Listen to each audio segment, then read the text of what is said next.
নমস্কার, বাঙালির পেটপুয়া চ্যানেলে আপনাদের সকলকে জানাই স্বাগত। আশা করি সকলে সুস্থ আছেন, ভালো আছেন। আজ আমি অনেক দিন বাদে আবার মাটির উনুনে কাঠের জালে রান্না করে ভিডিও তৈরি করে শেয়ার করব বলে চলে এসেছি। আজকে আপনাদের সঙ্গে আমি সামুদ্রিক রিঠা মাছের একটা সুন্দর রেসিপি তৈরি করে শেয়ার করব। এই রিঠা মাছটা আমার শাশুড়ি মা যেভাবে রান্না করতেন, আজকে কিন্তু আমি সেইভাবেই রান্না করে আপনাদের সঙ্গে শেয়ার করব। আপনারা সাধারণত এই সামুদ্রিক রিঠা মাছটা কিন্তু পেঁয়াজ রসুন দিয়ে রান্না করেন, কিন্তু আজকে আমি কোনো পেঁয়াজ রসুন না দিয়ে আলু আর বেগুন দিয়ে সুন্দর করে রান্না করে শেয়ার করব। এই রেসিপিটা খেতে কিন্তু বন্ধুরা ভীষণই ভালো হয়। তাহলে বন্ধুরা স্কিপ না করে দেখতে থাকুন আমি কীভাবে রেসিপিটা তৈরি করছি। সামুদ্রিক রিঠা মাছটা কিন্তু চালানি বরফের একটা মাছ, আর এই মাছের গায়ের চামড়াগুলো কিন্তু ওঠা ওঠা থাকে। মাছগুলো দেখতে কিন্তু একদমই ভালো লাগে না। এই দেখুন, এই মাছগুলো দেখতে কিন্তু অনেকেই পছন্দ করেন না, কিন্তু এই মাছগুলো যদি ঠিকঠাক মতো রান্না করা হয় তাহলে খেতে কিন্তু ভীষণই ভালো হয়। আমরা এই মাছগুলোর ছালগুলো এরকম ওঠা ওঠা থাকে বলে আমরা এই মাছগুলোকে ছাল ছাড়ানো রিঠা মাছ বলে থাকি। এই মাছগুলো ছোট বড় বিভিন্ন সাইজেরই হয়, অনেক বড় বড়ও কিন্তু এই মাছগুলো হয়। আমাদের মাছটা মাঝারি সাইজের ছিল, আর মাছটা দোকানদারের কাছ থেকে কেটে এনেছে, আর মাছটা আমি ধুয়ে পরিষ্কার করে নিয়েছি। বেশ অনেকবার করে ধুয়ে কিন্তু মাছটা পরিষ্কার করে নিয়েছি। এবার মাছের মধ্যে আমি দিয়ে দিচ্ছি পরিমাণ মতো নুন, হলুদের গুঁড়ো। আর এই মাছটা আঁশ ছাড়া মাছ, অনেক সময় ভাজার সময় কিন্তু ফুটতে পারে, তার জন্য একটুখানি কাঁচা সর্ষের তেল দিচ্ছি। এবার নুন, হলুদ আর সর্ষের তেল দিয়ে মাছটা বেশ ভালো করে মাখিয়ে নিচ্ছি। এই মাছগুলো আমার কর্তা মশাই ভীষণ প্রিয় একটি মাছ, আর এই মাছগুলো কিন্তু শীতকালে বেশি আমদানি হয়। তাই আমার কর্তা মশাই বাজারে গেলে এই মাছগুলো যদি মনের মতো পায় তাহলে ঠিক কিন্তু কিনে নিয়েই আসবে। এই মাছগুলো আমি শ্বশুরবাড়িতে গিয়ে খাওয়া শিখেছি। আমার বাবা খুব একটা বরফের মাছ বা চালানি মাছ এগুলো পছন্দ করতেন না, তো আমার শ্বশুরবাড়িতে দেখতাম এই মাছগুলো খেত। সেখান থেকে আমি শাশুড়ি মায়ের কাছে রান্না শিখেছি আর খাওয়াও শিখেছি সবার কাছ থেকে। এই মাছগুলো ভীষণ তৈলাক্ত একটা মাছ। আমি মাছগুলো নুন হলুদ মাখিয়ে শুধু জল দিয়ে হাতটা ধুয়েছি, হাতটা এখনো তেল তেল রয়েছে। আপনাদেরকে আমি প্রথমেই বললাম যে আজকে মাছটা আমি আলু আর বেগুন দিয়ে রান্না করব। তার জন্য আমি একটা বেগুন নিয়েছি বড় সাইজে, এই বেগুনটাকে টেনে নিচ্ছি। আর 3টে মাঝারি সাইজের আলু নিয়েছি, আলুটাও আমি কেটে নিচ্ছি।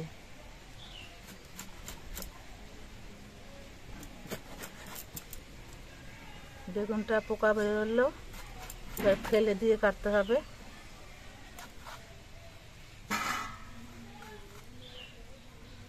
আমরা কাতলা মাছ রান্না করার সময় যেরকম লম্বা লম্বা মোটা মোটা করে বেগুন কাটি, ঠিক সেরকম একটু মোটা মোটা করে কিন্তু বেগুনগুলো কাটতে হবে।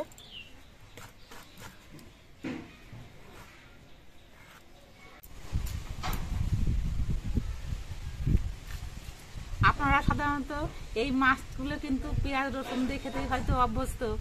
আলু বেগুন দিয়ে রান্না করা হবে বলে হয়তো আপনারা ভাববেন না যে এইভাবে রান্না করলে খেতে ভালো হবে না। পেঁয়াজ রসুন দিয়ে খেতেও যেমন আলাদা টেস্ট হয়, আর আলু বেগুন দিয়ে রান্না করলেও কিন্তু আর এক রকমের টেস্ট হয়। দুরকমভাবেই কিন্তু এই মাছটা খেতে ভালো লাগে।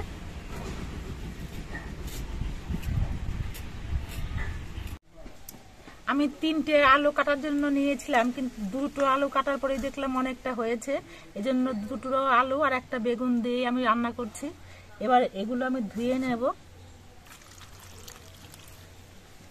আজকের মাছটা কিন্তু আমি বাটা মশলা দিয়ে রান্না করব, তার জন্য কিছু মশলা বেটে নিচ্ছি। বাটা মশলা দিয়ে তরকারি রান্না করলে কিন্তু তরকারিটা খেতে বেশি টেস্ট হয়। আমি কয়েকটা কাঁচা লঙ্কা নিচ্ছি, এই কাঁচা লঙ্কার মধ্যে কিছু লঙ্কা পেকে গেছিল, সেই পাকা লঙ্কাগুলোও নিয়ে নিচ্ছি। আর এই মাছটা কিন্তু একটু তেল ঝাল বেশি দিয়ে রান্না করলেই খেতে বেশি ভালো হয়, এই জন্য ঝালের পরিমাণটাও একটু বেশি করে দিচ্ছি।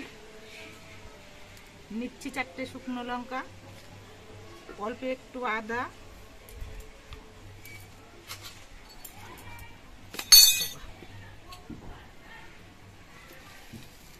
আর 1 চামচ জিরে। এবার এগুলো সব আমি একসঙ্গে বেটে নেব। আজকে আমি রান্না করতে এসেছি প্রায় 12টা বাজে, তো উঠোনে অনেক রোদ চলে এসছে, আর গাছের ছায়া আর রোদ ছাকড়া ছাকড়া কেমন যেন হচ্ছে পরিবেশটা। আর হয়তো ভিডিওর কোয়ালিটিও খারাপ হবে, কারণ আমার মুখের মধ্যেও এক জায়গায় রোদ পড়ছে, এক জায়গায় ছায়া পড়ছে, গড়াইয়ের মধ্যেও এক জায়গায় রোদ পড়ছে, এক জায়গায় ছায়া পড়ছে। যাই হোক, ভিডিও তৈরি করতে যে যখন বসেছি, এখানেই রান্না করব। এবার এগুলো একসঙ্গে বেটে নিচ্ছি।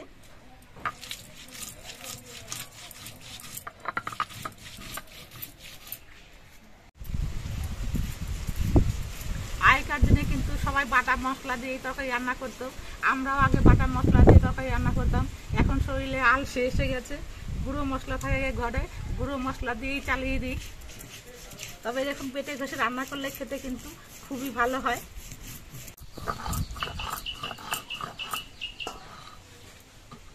আমার সব কিছু মিহি করে বেটে নেওয়া হয়ে গেছে। এবার একটা বাটির মধ্যে তুলে নিচ্ছি।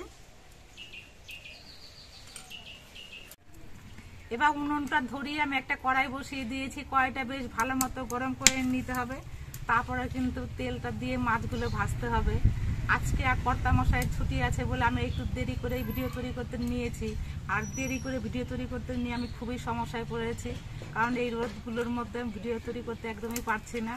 খুবই খারাপ হচ্ছে ভিডিওর কোয়ালিটি। ভিডিওগুলো তৈরি ক্যামেরাম্যান হলো আমার কর্তামশাই। আমার কর্তামশাই 10টার মধ্যে কাজে চলে যায়, আর ওই সময়ের মধ্যে আমার ভিডিওগুলো তৈরি করতে হয়। তাই আমি বেশ কিছুদিন ধরে কাঠে রান্না করে আর ভিডিও তৈরি করতে পারছি না। গ্যাসে যাই হোক রান্না করে ভিডিও তৈরি করে আপনাদের সঙ্গে শেয়ার করছি।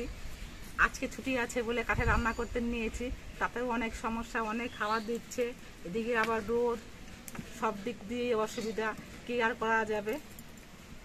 যাই হোক, কড়াইটা গরম হয়ে গেছে, বেশ ভালো মতোই গরম হয়ে গেছে। এবার কড়াইতে দিচ্ছি সর্ষের তেল।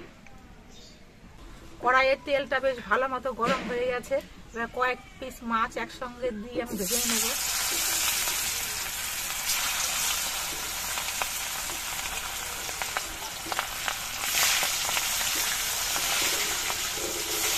একবারে সবগুলো মাছ ভাজা যাবে না, দুইবারে ভাজবো মাছগুলো। মাছগুলোর এক পিঠ কিছুক্ষণ ভাজা হয়ে যাওয়ার পর মাছের পিসগুলো আমি উল্টে দিচ্ছি। মাছগুলো কিন্তু একটু কড়া করেই ভাজতে হবে, নাহলে মাছগুলো খেতে একটা গন্ধ লাগবে। মাছের পিসগুলো দু পিসি আমি বেশ কড়া করে ভেজে নিয়েছি। এবার মাছগুলো ভাজা হয়ে গেছে, আমি নামিয়ে নিচ্ছি।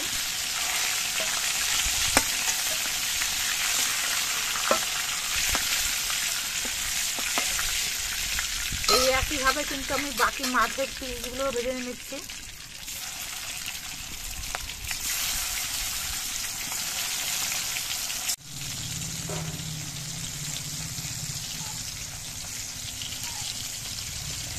সবগুলো মাছের পিসই আমার ভেজে নেওয়া হয়ে গেছে। এবার আমি নামিয়ে নিচ্ছি।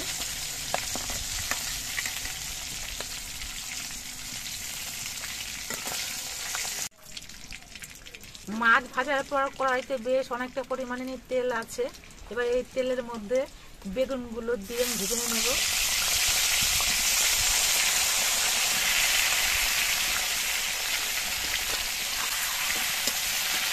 এবার এই তেলের মধ্যে দিয়ে বেগুনগুলো ভেজে নিতে হবে। আর বেগুনগুলো ভাজার সময় কিন্তু অল্প করে একটু নুন দিয়ে দিচ্ছি। নুনটা দিয়ে নেড়ে চেড়ে বেগুনের সঙ্গে ভালো করে মিশিয়ে নিতে হবে।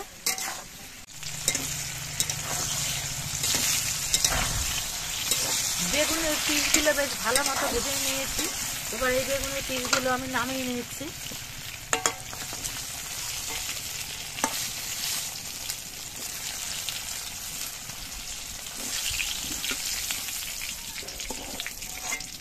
কিছু কিছু বেগুন আছে ভাজার সময় একদমই তেল টানা নেয় না, আর কিছু কিছু বেগুন আছে অনেক তেল টানা নেয়। তো আজকের বেগুনটা খুব ভালো ছিল, তেলের পরিমাণটা খুবই কমই টেনে এনেছে, কারণ বেগুনটা ভাজার পরেও কিন্তু এখনো অনেকটাই তেল কড়াইয়ের মধ্যে রয়েছে। আগে আপনাদেরকে বললাম যে এই মাছটা একটু তেল ঝাল মশলা বেশি দিয়ে রান্না করলে খেতে বেশি ভালো হয়, এই জন্য কড়াইতে আর একটুখানি তেল দিচ্ছি। এই তেলের মধ্যে আর বেশি কিছু জিনিস ফোড়ন দেওয়ার প্রয়োজন নেই, শুধু অল্প করে একটু গোটা জিরে ফোড়ন দিচ্ছি।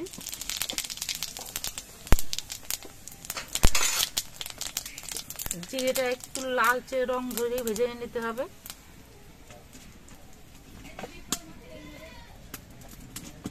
জিরেটা দেখুন ভাজা হয়ে গেছে বেশ ভালো মতো। এবার এর মধ্যে আমি আলুর পিসগুলো দিয়ে দিচ্ছি।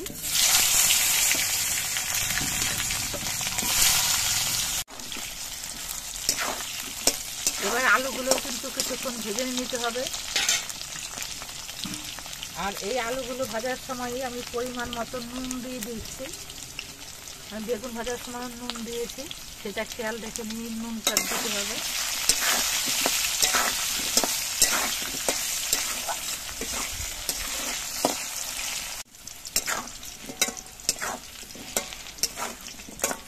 আলুগুলো দেখুন বেশ ভালো মতো ভেজে নিয়েছি। এবার এর মধ্যে দিয়ে দিচ্ছি পরিমাণ মতো হলুদের গুঁড়ো। আর আমি যে মশলাগুলো একসঙ্গে বেটে রেখেছিলাম সেই বাটা মশলা।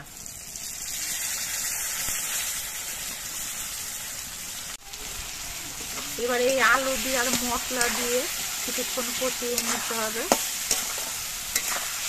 এই সময় জালটা কিন্তু একটু আস্তে দিতে হবে, তাহলে আলু দিয়ে মশলাটা বেশ ভালো মতো কষানো যাবে। বেশি দূরে জাল দিলে পরে মশলাটা তাড়াতাড়ি পুড়ে যাবে।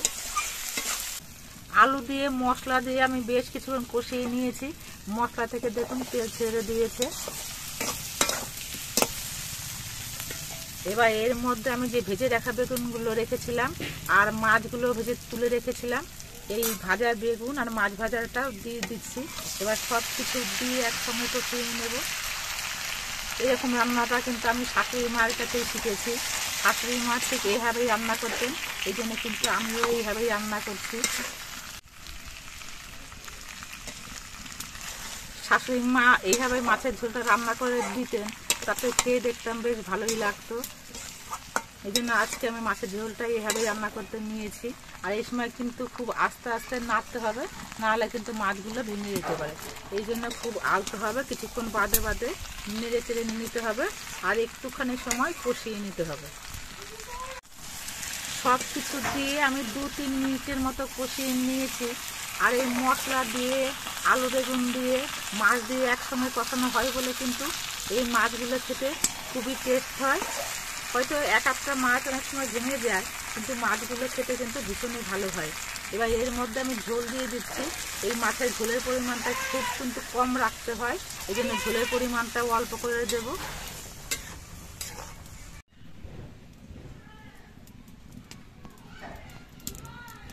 ঝোলটা দেওয়ার পর আবার কিন্তু বেশ কিছুক্ষণ ফুটিয়ে নিতে হবে। আমি কিন্তু কোনো কাশ্মীরি লঙ্কার গুঁড়ো বা কোনো টমেটো দিইনি, কিন্তু ঝোলটা দেওয়ার পরেই দেখুন কি সুন্দর কালার এসছে। দেখতে কিন্তু ভারী সুন্দর লাগছে। আমার শাশুড়িও যখন রান্না করতেন ঠিক দেখতে এইরকমই লাগতো। ঝোলটা আমি বেশ কিছুক্ষণ ফুটিয়ে নিয়েছি। এবার দেখে নিচ্ছি আলুগুলো সেদ্ধ হয়েছে কিনা। আলুগুলো কিন্তু সম্পূর্ণ সেদ্ধ হয়ে গেছে। আমার মাছের ঝোলটা তৈরি হয়ে গেছে। এইভাবে আলু বেগুন দিয়ে মাছের ঝোল রান্না করলে কিন্তু আর কোনো গরম মশলা গুঁড়ো দেওয়ার প্রয়োজন নেই। তাই আমি মাছের ঝোলটা আমি নামিয়ে নিচ্ছি।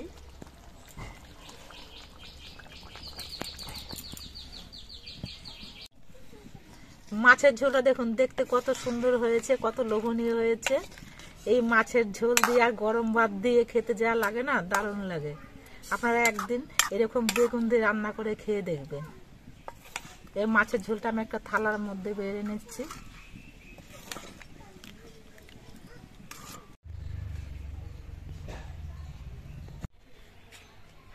আপনারা দেখতে পেলেন আমি কীভাবে সামুদ্রিক রিঠা মাছের ঝোলটা তৈরি করলাম। এভাবে রিঠা মাছ রান্না করলে খেতে কিন্তু বন্ধুরা ভীষণই ভালো হয়। আপনারা একদিন এভাবে রান্না করে খেয়ে দেখবেন, আশা করি আপনাদেরও ভালো লাগবে। আর আমাদের ভিডিওটা আপনাদের কেমন লাগলো, যদি ভালো লাগে ভিডিওটিতে একটি লাইক দেবেন, নতুন বন্ধু হলে চ্যানেলটিকে সাবস্ক্রাইব করে দেবেন। সকলে সুস্থ থাকবেন, ভালো থাকবেন। দেখা হবে পরবর্তী আরেকটি ভিডিওতে।